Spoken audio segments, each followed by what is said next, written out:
Hello and very good morning बच्चों। Dear student, हमने 8.1 कर लिया है कंप्लीट। 8.2 करने जा रहे हैं शुरू। लेकिन 8.2 शुरू करने से पहले आपको ये एक वीडियो जरूर देख लेनी चाहिए जिसमें स्टैंडर्ड नाइन्थ में कम से कम क्या फॉर्मूलों की ज़रूरत है। एक होता है ट्रिग्नोमेट्रिक रेशियो टेबल, वो क्या होता है, कैसे होता है, वो यहाँ पर एक छोटे से वीडियो में पहले आप समझ लीजिए। अगर 8.2 में से इंक्लूड करेंगे तो वो काफ़ी बड़ा वीडियो बन जाएगा, इसलिए मैंने सेपरेटली फॉर्मूले और रेशियो को डिस्कस कर दिया है और 8.2 का सेपरेट वीडियो बनाऊंगा मैं, जो ठीक इसी के बाद आज ही आ जाएगा। ठीक है, तो चलिए पहले देखते हैं कि किन फॉर्मूले की बात करते हैं। चलिए शुरू कर लेते हैं भैया। फॉर्मूलों में आ जाइए। रिलेशन अमाउंट ट्रिग्नोमेट्रिक रेशियोज बच्चों, ये देखिए आपका ट्रायंगल क्या कहना चाहता है यहाँ पे। ये नाम है इनके ट्रायंगल PQR, जिसमें से ये होता है हाइपोटेनियस, राइट। आपने ये थीटा कंसिडर करा तो ये 90 माइनस थीटा होता है। ये क्यों होता है भैया, कैसे होता है, क्या होता है, कुछ सोच के बताओ। ठीक है, कैसे होता है, देखिए मैं आपको थोड़ा सा पीछे लेके चलता हूँ पहले। देखिए, अगर आप किसी भी राइट एंगल ट्रायंगल में देखेंगे तो सम ऑफ 3 एंगल इज 180। ठीक है ना बच्चों। अब 180 में से ये अकेला 90 है, तो बचा कितना, 90 बचा। यानी कि P का और Q का सम होगा 90। अब भैया ऐसा है, सपोज मान लीजिए ये 30 नहीं है, ये है समझो कि थीटा नहीं है, समझो कि 50 डिग्री है, तो सम होगा 90। तो अगर ये 50 है तो इसका वैल्यू कितना होगा, 90 माइनस 50 यानी कि 40। अगर ये 30 है तो ये होगा 90 माइनस 30 यानी कि 60, है ना बच्चों। जो भी ये वैल्यू रहेगा आप 90 में से सब्ट्रैक्ट कर दोगे तो ये वैल्यू आ जाएगा। तो अभी फिलहाल के लिए वैल्यू है थीटा, तो ये वैल्यू हो गया 90 माइनस थीटा। इस तरह से थीटा और 90 माइनस थीटा आता है बच्चों by the property of sum of angle of a triangle. तो PQR एक राइट एंगल ट्रायंगल है जिसमें Q 90 है और R थीटा है, इसलिए P होगा 90 माइनस थीटा, पहली बात। अब हम क्या करेंगे, दोनों का रेशियो निकालेंगे। एक बार थीटा के लिए सारे रेशियो निकालेंगे और एक बार 90 माइनस थीटा के लिए सारे रेशियो निकालेंगे। तो साइन थीटा मीन्स ऑपोजिट, देखो साइन का मतलब ऑपोजिट अपॉन हाइपोटेनियस, लेकिन जब थीटा की बात चल रही है तो हम थीटा का ऑपोजिट देखेंगे। तो थीटा का ऑपोजिट है PQ और हाइपोटेनियस है PR। तो ये मैंने लिखा ऑपोजिट अपॉन हाइपोटेनियस यानी कि PQ अपॉन PR। फिर बात करते हैं कॉस थीटा की। तो कॉस थीटा का मतलब होता है एडजेसेंट। तो थीटा का एडजेसेंट क्या है, QR, और हाइपोटेनियस क्या है, PR। देखिए ये आपका ना जो आपने 8.1 में सीखा है उसी का ही रिवीजन जैसा है। अच्छा, साइन थीटा हो गया, कॉस थीटा हो गया। अब देखिए टैन थीटा।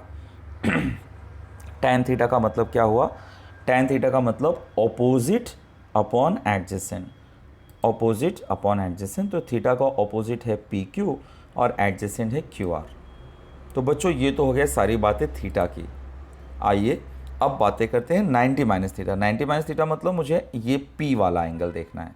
सेम चीज़ें उसमें फाइंड आउट करते हैं बच्चों, जैसे साइन 90 माइनस थीटा। अब मैं ये वर्डिंग्स दोबारा नहीं लिखूंगा। साइन थीटा का मतलब आप समझ चुके हैं कि opposite upon hypotenuse. 90 minus theta का ऑपोजिट कौन है, QR, और हाइपोटेनियस क्या है, PR। सो QR अपॉन PR, ये इसका आंसर होना चाहिए। बात करते हैं कॉस 90 माइनस थीटा। तो कॉस का मतलब होता है एडजेसेंट। देखिए इसका एडजेसेंट है ये, अपॉन हाइपोटेनियस ये है, यानी कि PQ अपॉन PR। साइन हो गया, कॉस हो गया, अब टैन 90 माइनस थीटा। तो टैन 90 माइनस थीटा, टैन का मतलब होता है ऑपोजिट, टैन का मतलब होता है opposite. So opposite upon adjacent, QR upon PQ।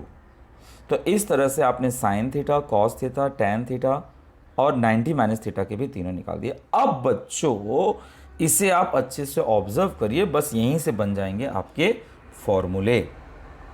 तो बच्चों क्या आप ये ऑब्जर्व कर पा रहे हैं कि जो साइन थीटा का आंसर है PQ अपॉन PR, वही कॉस 90 माइनस थीटा का आंसर है। जो साइन 90 माइनस थीटा का आंसर है वो कॉस थीटा का आंसर है, इजंट इट?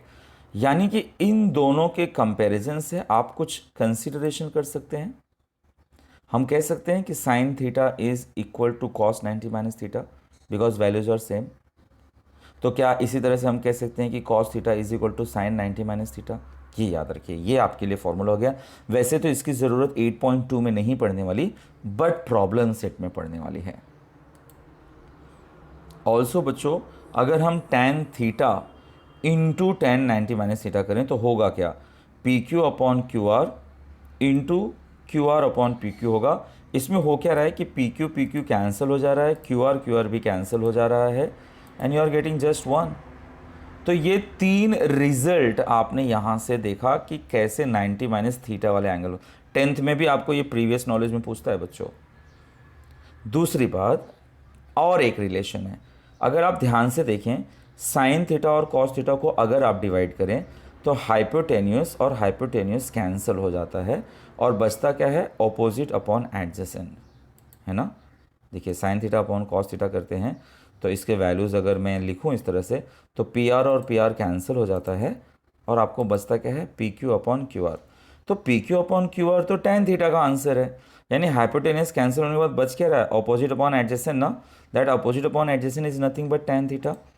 मतलब यहाँ पे रिजल्ट ये हुआ बच्चों कि sine theta upon cos theta is equal to tan theta. Remember, तो ये 3 फॉर्मूले हैं सिर्फ फॉर स्टैंडर्ड 9th। अब 10th में जाएंगे तो और बहुत सारे फॉर्मूले देखने को मिलेंगे। अभी फ़िलहाल ये कुछ रिलेशंस हैं जो इन 3 रेशियोज पर डिपेंडेंट है, ठीक है। तो रिलेशन अमॉन्ग ट्रिग्नोमेट्रिक रेशियोज, अब जिसकी 8.2 में सबसे ज़्यादा ज़रूरत पड़ने वाली है वो हम देखेंगे, और ये आपके टेक्स्ट बुक में दिया है। रिमेंबर दिस, जो फॉर्मूले मैंने अभी आपको सिखाए हैं, देखिए टेक्स्ट बुक में वही फॉर्मूले दिए हैं कि cos 90 minus theta is sine theta, sine 90 minus theta is cos theta, और tan theta into tan 90 minus theta is 1, and also sine theta upon cos theta is equal to tan theta. ये इस तरह से आप देख सकते हैं और इस तरह से आप देख सकते हैं। उन्हीं चीज़ों का नंबर्स के साथ एप्लीकेशन बता दिया है।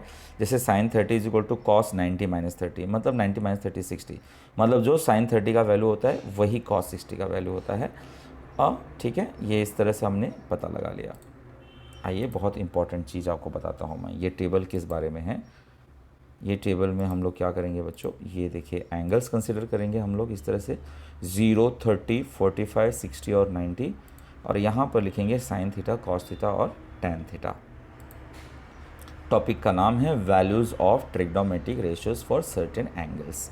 तो हमने कुछ फिक्स एंगल्स लिए हैं, इसका वैल्यूज़ कैसे फाइंड आउट करते हैं। आइए मैं आपको सबसे पहला वाला वैल्यू निकालना सिखा देता हूँ कि साइन थीटा कैसे निकालते हैं। तो साइन थीटा निकालने के लिए यहीं पे मेरे पास जगह है। देखिए मैं क्या करूँगा ना, मैं लिखूँगा 0, 1, 2, 3, 4, सबको 4 से कर दूँगा डिवाइड। 4 से डिवाइड करने के बाद जो सिंप्लीफाई हो सकता है, जैसे ये सिंप्लीफाई हो सकता है 2 1 ज़ा 2 2 ज़ा, और ये 1 4 4 कैंसिल हो जाएगा, तो जो सिंप्लीफाई कर दिया वो लिख डाला, हाँ, आफ्टर सिंप्लीफिकेशन। अब बस देखिए क्या क्या किया, पहले 0 1 2 3 4 लिखा, सबको 4 से डिवाइड किया, जो सिंप्लीफाई होके आ गया। अब सबका स्क्वायर रूट निकालिए।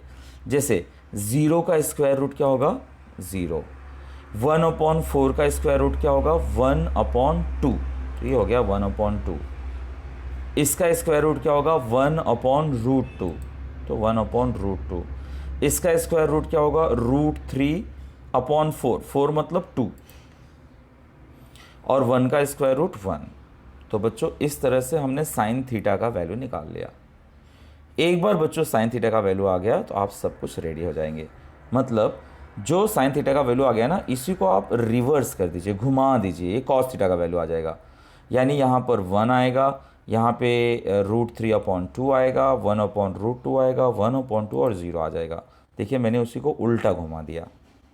tan थीटा के लिए अभी अभी आपने रिलेशन देखा बच्चों, आपने ये देखा कि sine theta upon cos theta अगर कर दीजिए, sign theta upon cos theta कर दीजिए तो tan थीटा का आंसर आ जाता है। Sign theta upon cos theta मतलब 0/1, 0/1 मतलब कट हो जाएगा बच्चों, 0 आ जाएगा।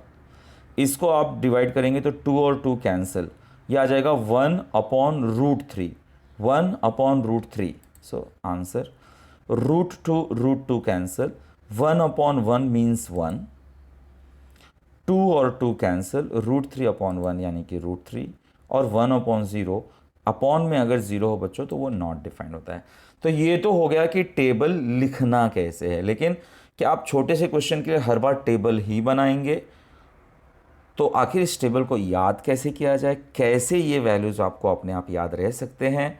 आइए मैं आपको एक छोटा सा ट्रिक बता देता हूँ नेक्स्ट पेज पर। देखिए, दो ट्रायंगल कंसीडर करिए, एक 30-60-90 वाला और एक 45-45-90 वाला। सिंपल सा काम करना है आपको, ठीक है। 30 के ऑपोजिट वाला 1 कंसीडर करिए, ये 2 कंसीडर करिए हाइपोटेनियस, और बाय पाइथागोरस ये आता है √3। इसमें 45-45 मतलब आइसोसेलेस है, ये 1 और पाइथागोरस से ये आएगा √2। ये ज़रा आपको ध्यान रखना है ना। 30 के ऑपोजिट वाला साइड क्या होता है, हाइपोटेनियस का हाफ होता है, ये प्रॉपर्टी है। तो अगर ये 1 है तो ये 2 होगा, और बाय पाइथागोरस √3, 1 1 √2। अब बच्चों आप सबका वैल्यू आप ओरली, मतलब आपको ये ट्रायंगल याद हो तो आप आराम से कर सकते हो। जैसे फॉर एग्जांपल पहले मैं आपको 30 के सारे वैल्यू बताता हूँ। अब सोचिए ना, साइन 30, साइन का मतलब होता है ऑपोजिट अपॉन हाइपोटेनियस। तो ऑपोजिट क्या है 1, हाइपोटेनियस क्या है 2। तो देखिए साइन 30 का वैल्यू हो जाएगा 1/2। कॉस 30 मतलब होता है adjacent upon hypotenuse, adjacent upon hypotenuse मतलब √3/2। फिर tan 30, tan का मतलब होता है ऑपोजिट अपॉन एडजेसेंट, सो 1/√3। तो देखिए 30 के तीनों वैल्यूज आ गए। ऐसे ही हम 60 का वैल्यू निकाल लेते हैं। साइन का मतलब ऑपोजिट अपॉन हाइपोटेनियस मतलब √3/2, और कॉस का मतलब होता है एडजेसेंट अपॉन हाइपोटेनियस मतलब 1/2, ठीक है। tan 60, tan का मतलब ऑपोजिट अपॉन एडजेसेंट, सो √3/1 यानी कि √3। तो देखिए बच्चों आपका ये काम हो गया, 30 का पूरा टेबल आ गया, 60 का पूरा टेबल आ गया। तो जब भी आपको ऐसी ज़रूरत पड़े सीधा से एक ट्रायंगल ड्रॉ करो, और ट्रायंगल ड्रॉ करके ये वैल्यूज़ आप निकाल सकते हैं। बात करते हैं 45 वाले की। तो 45 मतलब आप चाहे इस वाले 45 को कंसिडर करिए, चाहे इस वाले 45 को कंसिडर करिए, कोई फ़र्क नहीं पड़ता, क्योंकि इस 45 का भी ऑपोजिट है ये 1, और इस 45 का भी ऑपोजिट है 1। हाँ, तो आप किसी भी 45 को पकड़िए। चलिए इसको पकड़ लेते हैं। साइन का मतलब होता है ऑपोजिट अपॉन हाइपोटेनियस, तो ऑपोजिट है 1 और हाइपोटेनियस है √2, सो आंसर हुआ 1/√2। और cos 45 की बात करें तो एडजेसेंट अपॉन हाइपोटेनियस, यानी कि इसका वैल्यू भी होगा 1/√2। और बात करते हैं tan 45, तो ऑपोजिट अपॉन एडजेसेंट यानी कि 1/1, ये हो गया 1। 10th में बच्चों और भी 3 रेशियोज़ के वैल्यू निकालना आप सीखेंगे, बट 9 से कम आप इतनी यादें अपने साथ लेकर जाइए। अब जब आप इस फॉर्मूले के साथ रेडी हैं, जिसमें से बहुत ही छोटे छोटे, एक थीटा 90 माइनस थीटा का रिलेशन था, एक sine theta upon cos theta is equal to tan theta था, और यहाँ पर ये टेबल का वैल्यूज़ कैसे हम याद रख सकते हैं उसका मैंने छोटा सा ट्रिक भी आपको बता दिया। तो इसके साथ फॉर्मूले से रिलेटेड और ट्रिग्नोमेट्रिक रेशियो से रिलेटेड आपका ये लेक्चर हुआ कंप्लीट। मिलते हैं तुरंत ही 8.2 के लिए। Take care, bye bye.